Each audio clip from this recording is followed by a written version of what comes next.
Rogers is a small city in Arkansas that was founded in 1881 as a railway town along the St. Louis and San Francisco Railroad. It was developed as an agricultural shipping centre, especially for poultry and farm products. Then in 1962, a man named Sam Walton opened a small 5-and-dime store right in the heart of Rogers. It was humble and unassuming, but it was the beginning of something massive. That little store eventually grew into Walmart, the largest retail corporation in the world. And even as the company exploded in size and scope, Rogers clung to its roots. Today, the historic downtown is preserved, with brick-paved streets and turn-of-the-century storefronts, cafes and boutique shops. Away from the quaint downtown along South Dixieland Road lies the Rogers Police Department. This is where the 911 dispatch centre is housed. Here, the centre dispatches police, fire and EMS units not only across Rogers, but also neighbouring Benton County agencies. It hums with routine calls from vendor benders, domestic disputes, and everything in between. That's how the morning of September 26, 1999 began. But at around 5 a.m. that morning, a phone call came in that would change everything. There was a man on the other end of the line. He sounded panicked as he said, "I have a guy, he's dead. We're trying to resuscitate him. Hell, he ain't but 14. I don't know what the fuck went wrong." The operator tried to get more details, but the caller was frantic. He continued, "We was playing some kind of goddamn game and tying each other up and all that shit." Officers were immediately dispatched. Officers Ian Smith and Jason Curry were the first to respond. Their cruiser pulled into a sleepy cul-de-sac lined with duplexes. 1207 West Sunset Drive was a ranch-style unit that didn't stand out. Low brick and wood panelling, typical of the area. It was the kind of place you would drive past without a second thought. Just across the street, the baseball field at Northwest Park sat under the soft morning haze, empty and still. Before the officers could even reach the front steps, the door burst open. A naked man rushed towards them. "He's not breathing," he shouted.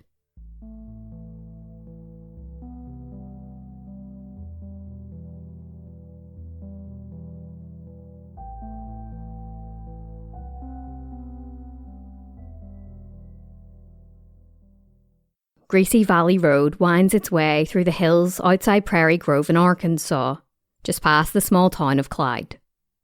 It's a quiet rural stretch of road, framed by open fields and sprawling farmland.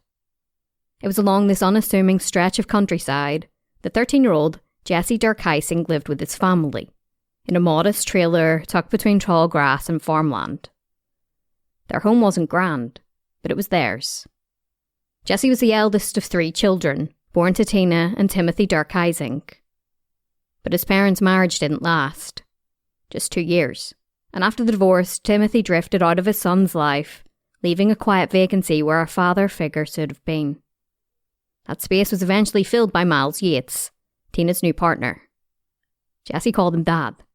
And to his younger siblings, Chad and Renee, Jesse was more than just a brother. He was a protector, a playmate, and somebody that they could look up to. Jesse was said to have an easygoing charm that made him well-liked, not just at home but at school as well. He was in the 7th grade at Lincoln Middle School. While he was popular, school didn't come easy to Jesse. According to the principal, Beverly Davenport, he lacked something to be desired. He had to repeat the 7th grade. But Jesse made up what he lacked in academics with heart. Before the morning bell rang, he'd be out on the grass with a pack of 15 other boys, playing touch football. They did the same thing at lunch. He was a kid who loved the outdoors, from hiking, fishing and hunting. He especially loved camping trips with the family. There was nothing extraordinary about Jesse Dirkhising, nothing that would have caught the eye of the world. He was just a regular boy, living a regular life in a quiet patch of America. But sometimes the most horrifying stories don't come from the places we expect.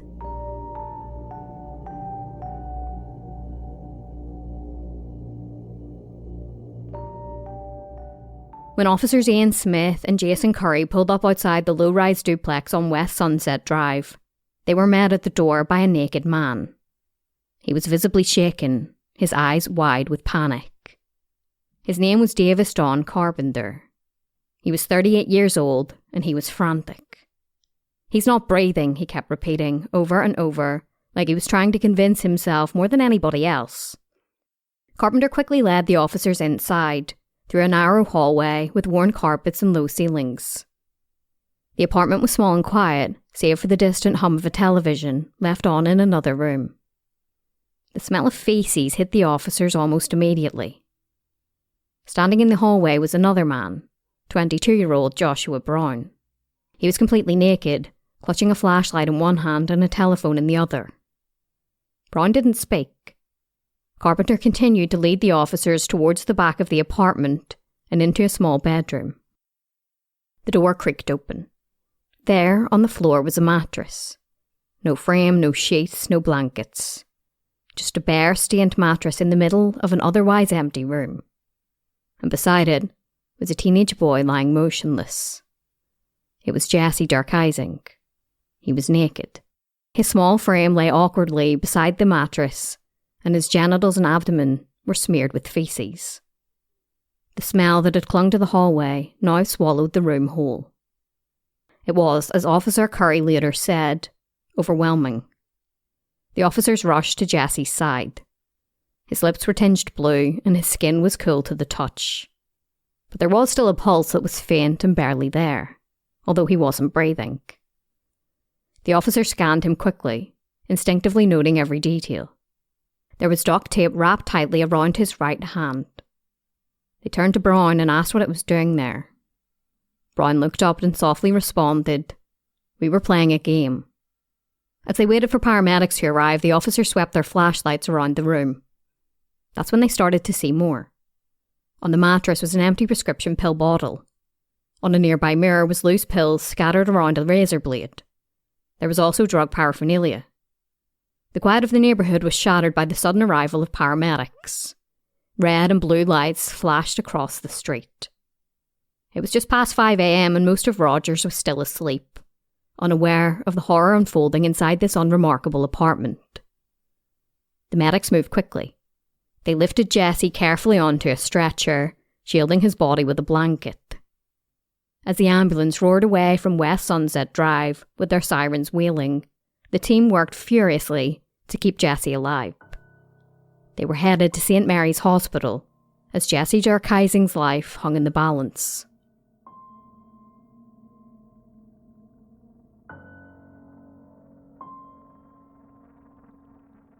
Back at the apartment, the officers believed they were standing in the middle of a crime scene.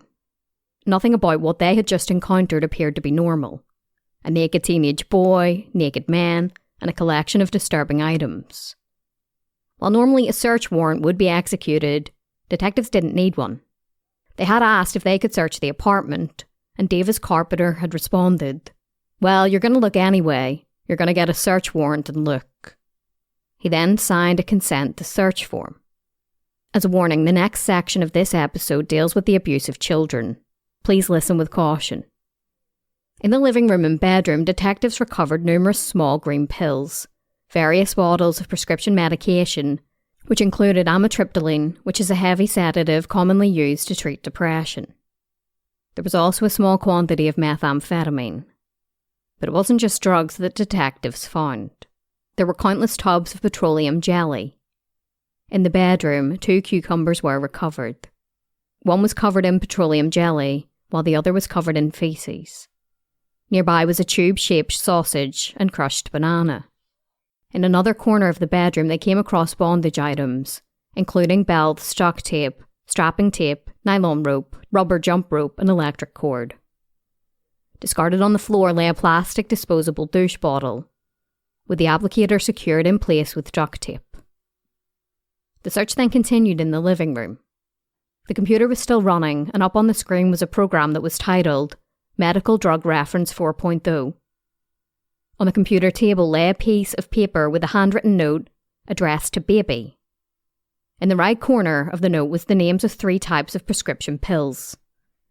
The note referred to making somebody take those pills. It then referenced positioning pillows beneath this person in a certain way. A different section of the same note said to tell him not to fight or the next 14 hours he would be sexually assaulted.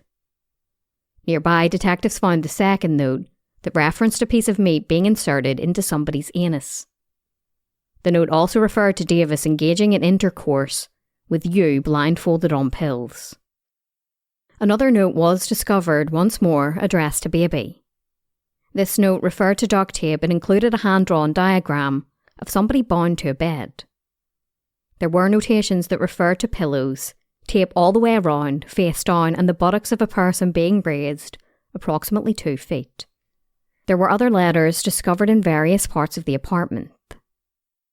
One addressed to Baby was signed by Davy. In this letter, Davy described seeing Baby's little 10-year-old blonde whore at her bus stop in the morning. He went on to graphically describe how he would envision Baby engaging in sexual acts with this child. The search of the apartment continued, and detectives found another pad of handwritten notes. In these notes, the writer described a man making a fine crushed white powder from the small, oddly purple-coloured pill. He described cutting the pill into 4 sections so there would be enough to do this again in 4 hours. The note continued describing the man giving a 9-year-old girl a glass of milk with the powdered mixture in it. The writer then wrote of the man laughing out loud, knowing that in 20 minutes the drink would make her helpless and drunk. He then described in detail the man having the girl masturbate and then perform oral sex on him. It was clear that what had happened inside that apartment was anything other than an accident. The 2 men standing before detectives were clearly child predators, and Jesse Dirkhising was their victim.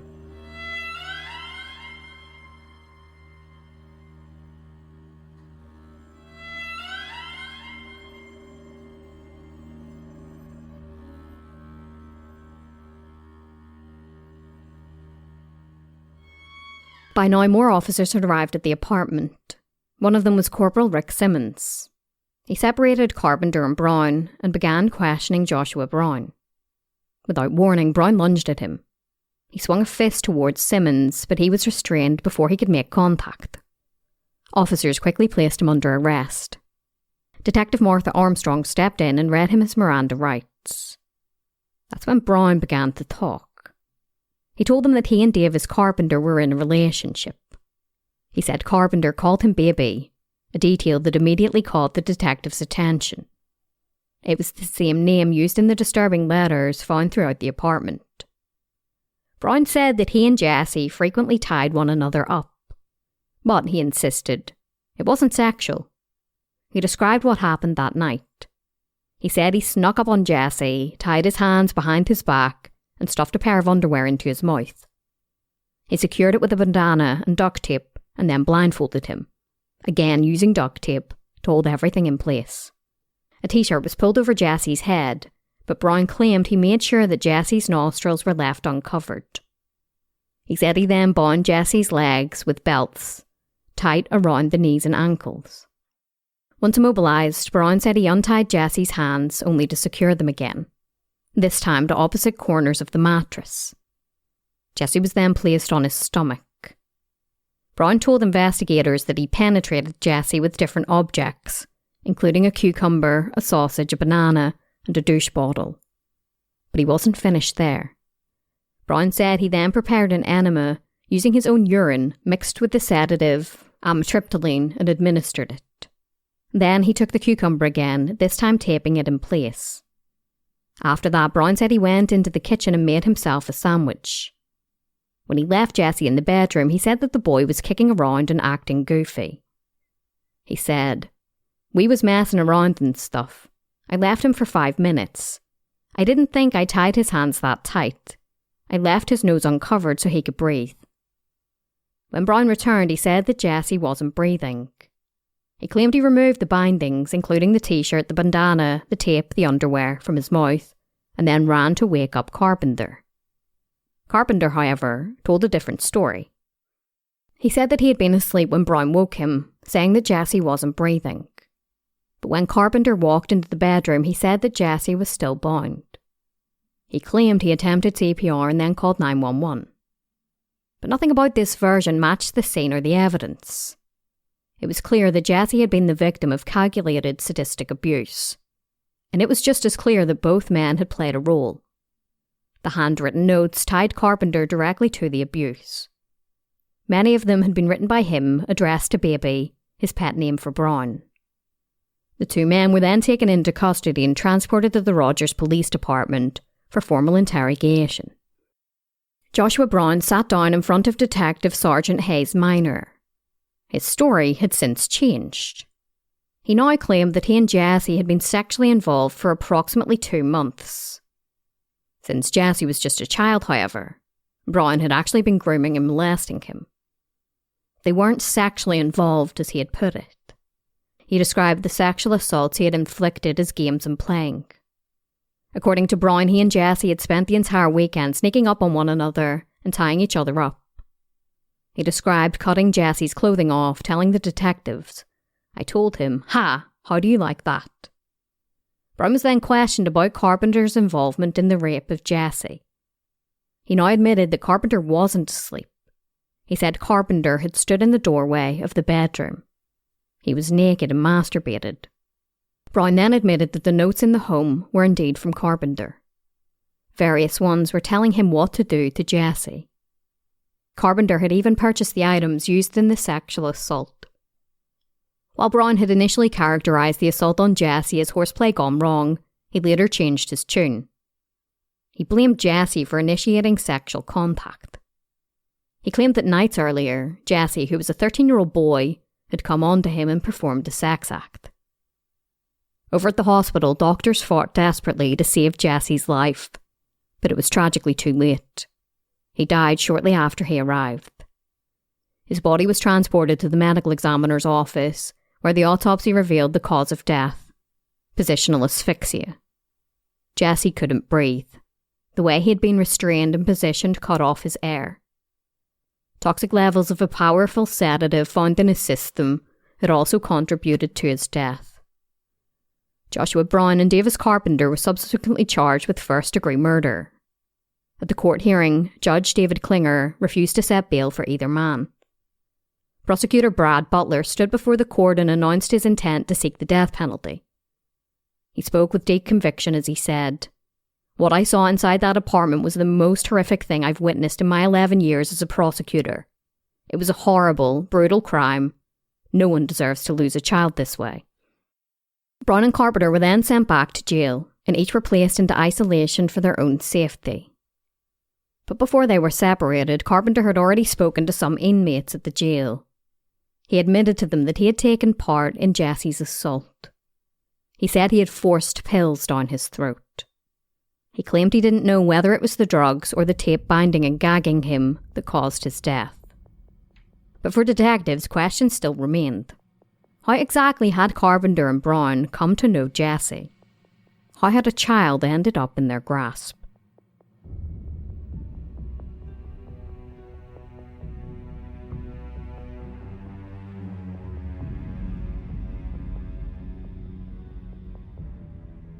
Davis Carpenter wasn't a stranger.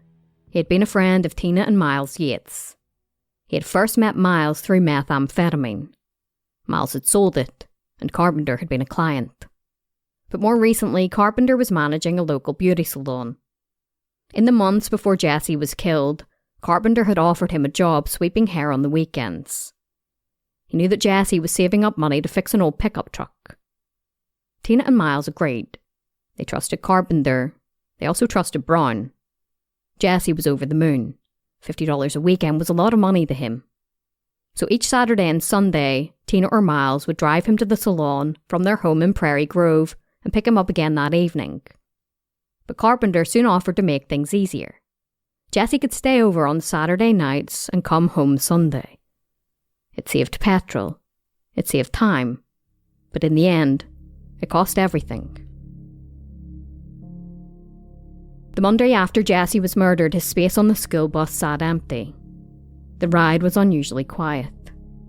Bus driver Gary Tremblay noticed the silence. Then he noticed something else. Somebody had left flowers on Jesse's seat. None of the children sat there. They had silently decided it would remain Jesse's. At school, counsellors were brought in. Jesse's classmates were barely teenagers themselves, but they came together in grief and love. They wanted to do something, anything, They started collecting money for Jesse's funeral flowers and for his family. Gary allowed them to keep a collection box on the school bus. By Tuesday morning, they had raised $30. Gary said, "One of Chad's little buddies must have cleaned out his piggy bank." And he was right. A 9-year-old friend of Jesse's little brother handed over everything he had. His mother, who asked not to be named, said that her son often worried that Jesse's family didn't have enough to eat. Back in Rogers, where Brown and Carpenter lived, the community was just as horrified. Their apartment sat in a 6-unit complex, close quarters where neighbours knew one another. Most of them thought that the two men were brothers. Carpenter was known as a neat freak. Brown came off as friendly and approachable. Connie Newcomb, who lived next door, commented, "You never heard any noise, no wild parties, no craziness going on." Just a day before Jesse was killed, Carpenter had invited Diane Watkins to bring her 10-year-old daughter's soccer team to his hair salon. Her husband Tom commented, "It scared my wife and daughter a whole lot. It just scared them to death. My daughter was scared to sleep in her bedroom for a few days." Even Connie's 10-year-old son had been inside the men's apartment. He'd gone in to play with their cats. The horror of what had happened shook the entire neighbourhood. Half of the tenants moved out. They couldn't live that close to the place where something so monstrous had happened.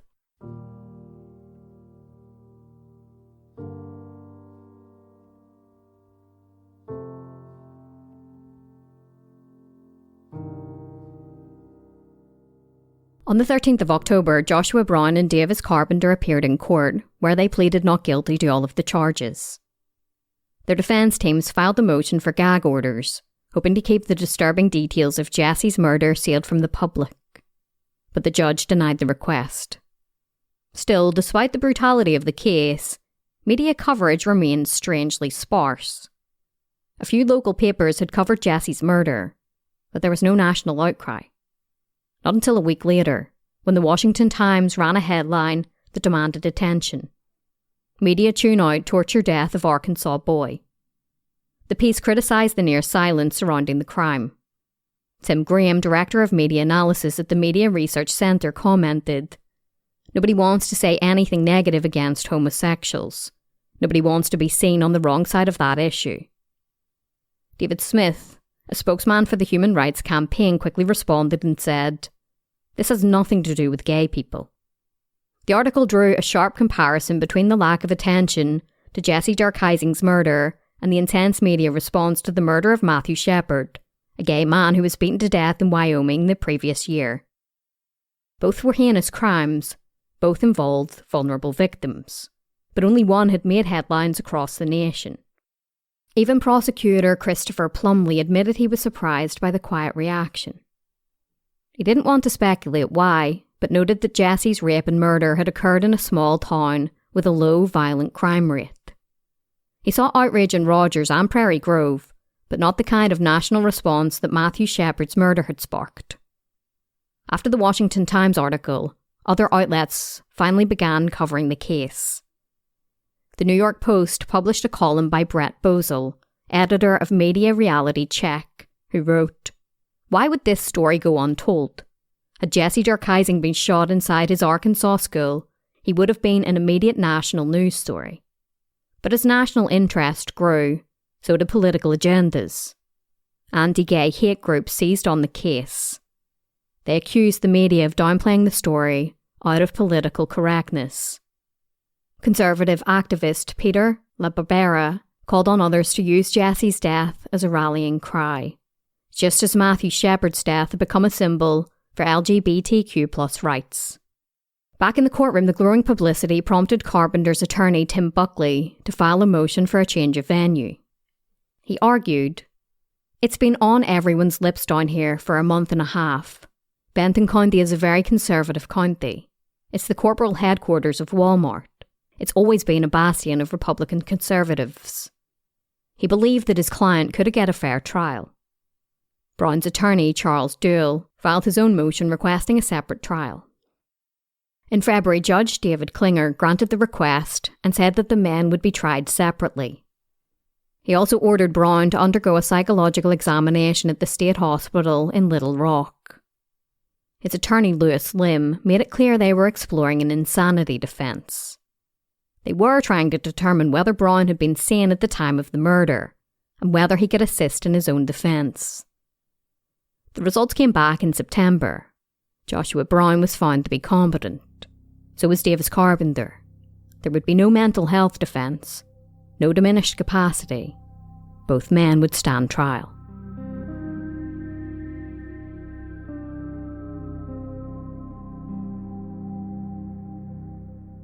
It was decided that Joshua Brown would be standing trial first. But first, the judge said he wanted to hear from potential jurors before deciding whether the trial needed to be moved. The jury selection began in March, and in preparation, security was tightened. Members of the Westboro Baptist Church had announced they were going to be outside the courtroom to protest. They referred to the case as a conspiracy from hell, and accused the national press of covering up Jesse's murder because the suspects were gay. By the 14th, the jury was selected and seated, meaning that the trial was indeed going ahead in Bentonville. The jury was warned that details of the case were going to be extremely horrific. And after that, opening statements got underway. Prosecutor Bob Balfe told the jury, "This case is not about homosexuality. The charge in this case concerns the rape and murder of a child. This case is about child sexual abuse." He said it didn't appear as though Brown intended on killing Jesse before adding, "If you commit a violent act and it ends in death, it's still capital murder." Prosecutor Balfe laid out the facts of the case, describing how Jesse was propped up with pillows and sodomized by Brown. During the prolonged ordeal, Carpenter had left the apartment and gone to a nearby grocery store to purchase items that would later be used in the assault. He stated, "This wasn't some spontaneous act that got out of hand. This wasn't a consensual act." He continued stating, "While Jesse was bound and helpless and naked in this position, he was repeatedly raped over a period of hours by that man, Joshua Brown. Jesse slowly suffocated and died." Brown's defence attorney, Lewis Lim, described Brown during his opening statements as a lost young man who was under the corrupt influence of Carpenter. He drew parallels between the childlike Brown and Jesse, who he described as mature for his age. He mentioned how both had been abandoned by their fathers at a young age, and both were susceptible to Carpenter's parent-like attention. Lim also set the stage for the defence to shift blame from Brown to Jesse's parents. He revealed to the jury for the first time that Miles had known Carpenter through their dealings with methamphetamine.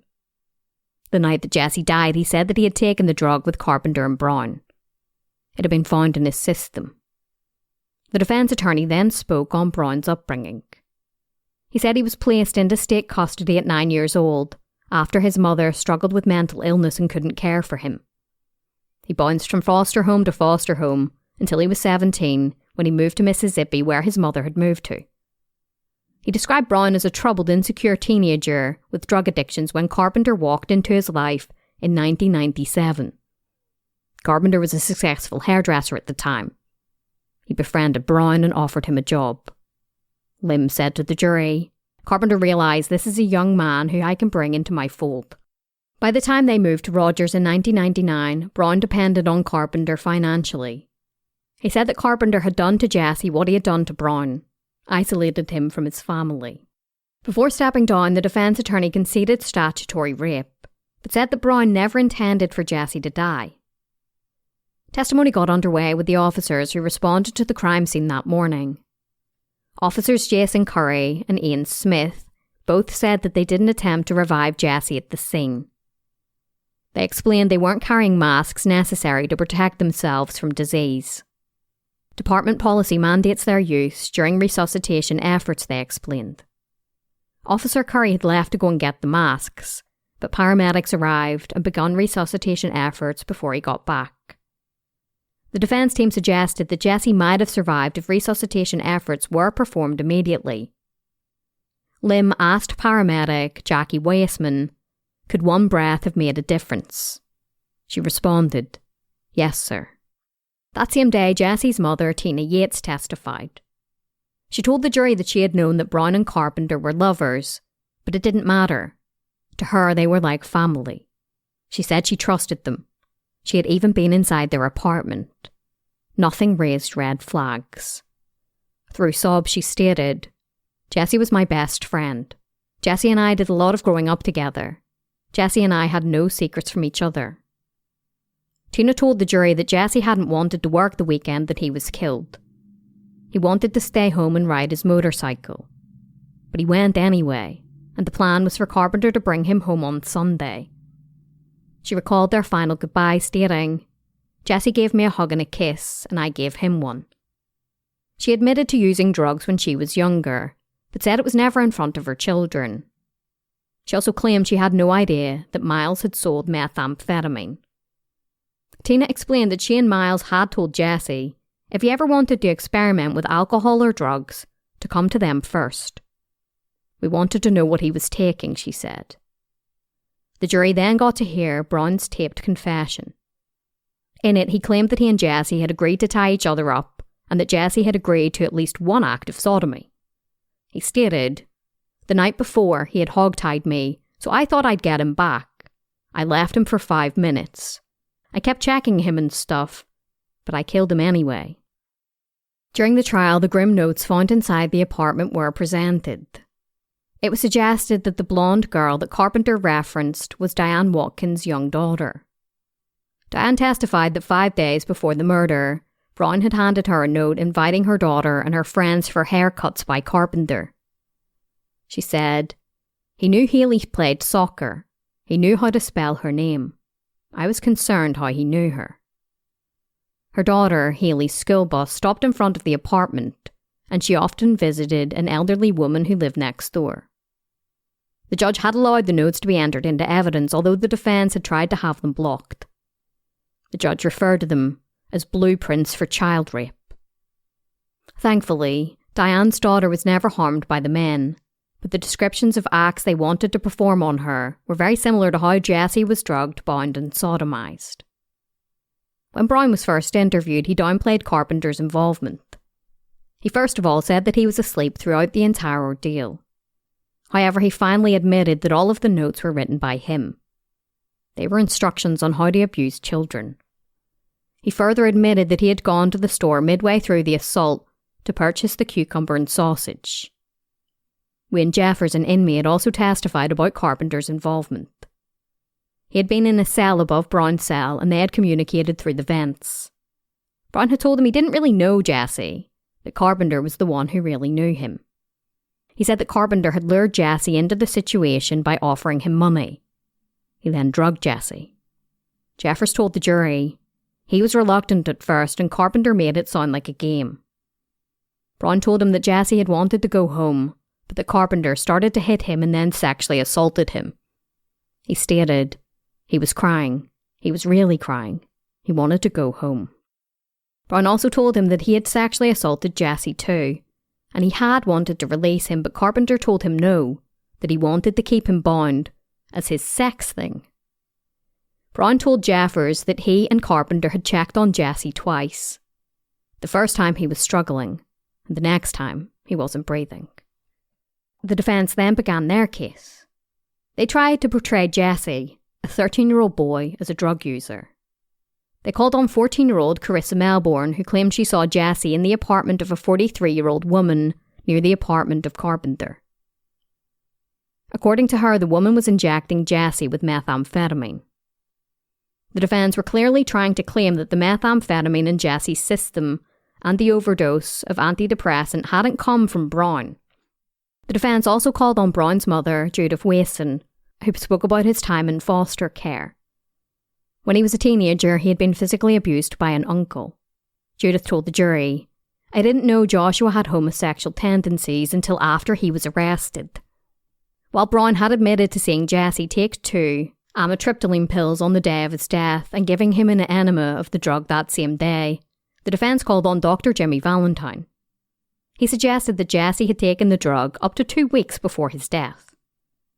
The defence then called on Mariana Aragon. Carpenter had been her family's hairdresser. She portrayed him as controlling, telling the jury, "Mr. Brown was totally dominated by Mr. Carpenter. He was a very mixed up kid who got lost in the shuffle." and after that the trial came to a close. During the closing arguments, Prosecutor Balfe said that logic showed a 13-year-old boy was not a willing participant in a sexual bondage game that led to its death. He spoke about Carpenter going to the store midway through the assault, asking the jury, why did they need more duct tape? Was it because he was struggling? Carpenter had purchased the duct tape, sausage and cucumber at the store, but he also picked up 2 sandwiches. The prosecutor touched on this and said, Jesse wasn't going to get anything to eat. It wasn't stopping anytime soon. Defense attorney Lim said during his closing arguments that his client was guilty of nothing more than statutory rape and manslaughter. He stated, I think we can all agree that Josh didn't knowingly cause his death. This is pointing to negligence. On rebuttal, the prosecutor declared, this isn't a car accident, folks. This is the binding, gagging and raping of a 13-year-old boy. The jury were then sent off to deliberate. Ultimately, they found Joshua Brown guilty of first-degree murder and rape. They rejected the more serious count of capital murder, which would have come with a death sentence. Brown was then sentenced to 25 years in prison for the rape and life without parole for the murder. In handing down the sentence, Judge David Klinger told him, usually a murder is over in a minute. In this case, this victim was left helpless and bound. Trying to imagine his thought process has sent shivers down my spine. The judge said that Brown and Carpenter had also devised a plan to rape Jesse.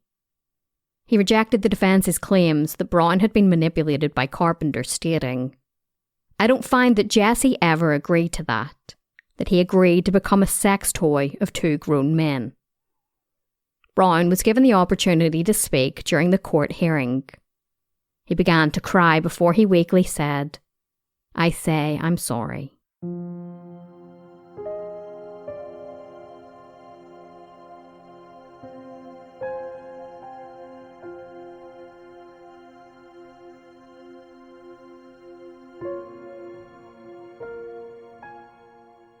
The guilty verdict wasn't good news for Davis Carpenter. He and his defense attorneys knew that if he went to trial, the outcome would almost certainly mirror Brown's, or even be worse. Almost immediately, they began working on a plea deal to spare him the death penalty. On the 18th of April, Carpenter stood before the court and pleaded guilty to the rape and murder of Jesse Dirkhising. He was sentenced to life in prison without the possibility of parole.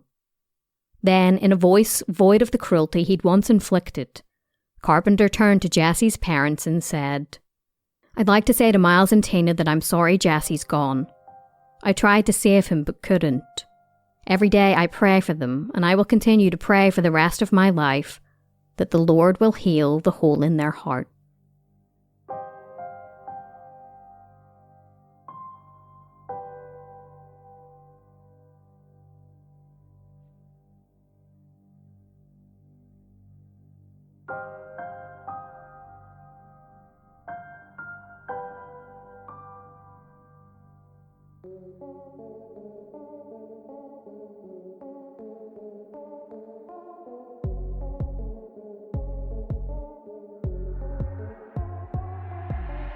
Well, besties, that is it for this episode of Morbidology. As always, thank you so much for listening, and I'd like to say a massive thank you to my newest supporter up on Patreon, Amy. The link to Patreon is in the show notes if you'd like to join.